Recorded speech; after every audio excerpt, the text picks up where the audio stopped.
Hello everyone. Today I got this neighbor of mine, and she wanted to get an oil change done and check her TPMS lights. So before I drain an oil, I take the oil fill cap out just to make sure there's no vacuum being generated.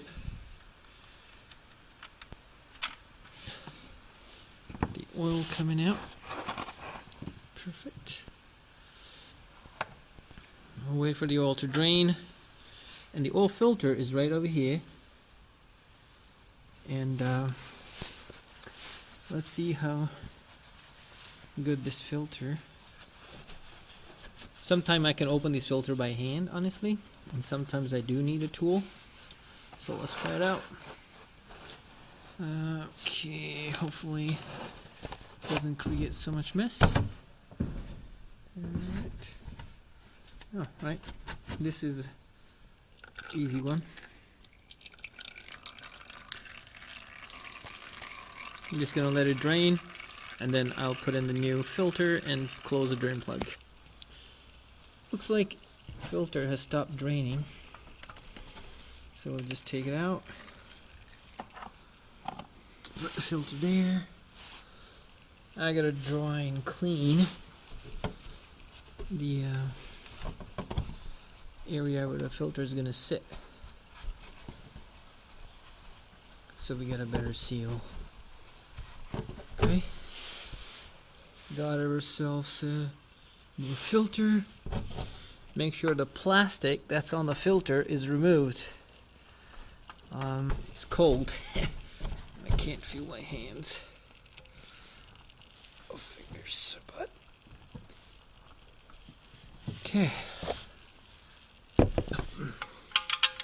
So the oil drain, had stopped.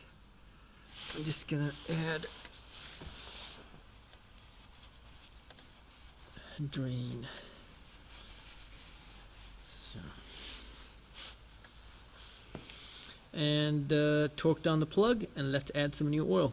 So oil engine, there we go. The oil recommended 020 or 520. So we got ourselves a 520. I'm just gonna add that. I think this one takes 4.5 quarts. What I'll do is I will keep checking as I add to make sure we don't overfill it. Definitely don't want to drain the new oil out.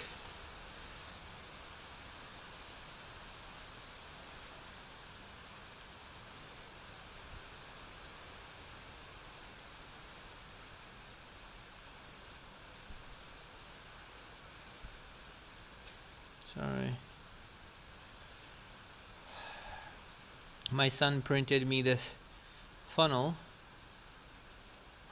from his 3D printer setup. I like it.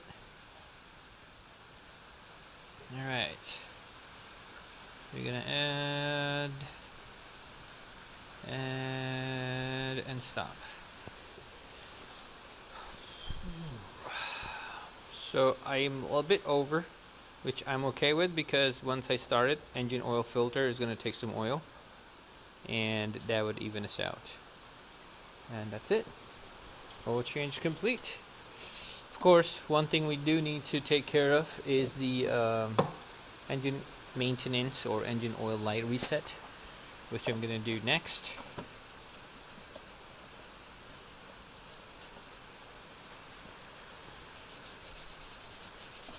After this, I got an Audi Q5 to do an oil change on. So those cars, you gotta take the shield off.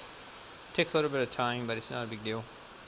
Toyota's engine oil reset is pretty straightforward. All you have to do is press and hold this button with the trip A, turn the ignition on, and it will start to reset maintenance light. Hold that switch while you do that. Maintenance has been completed. Reset has been completed. Turn the ignition off. And what I do is just want to confirm it has taken care of that. Turn the ignition back on, and you don't have maintenance light. Perfect. That's how you do it. Thank you for watching, everyone.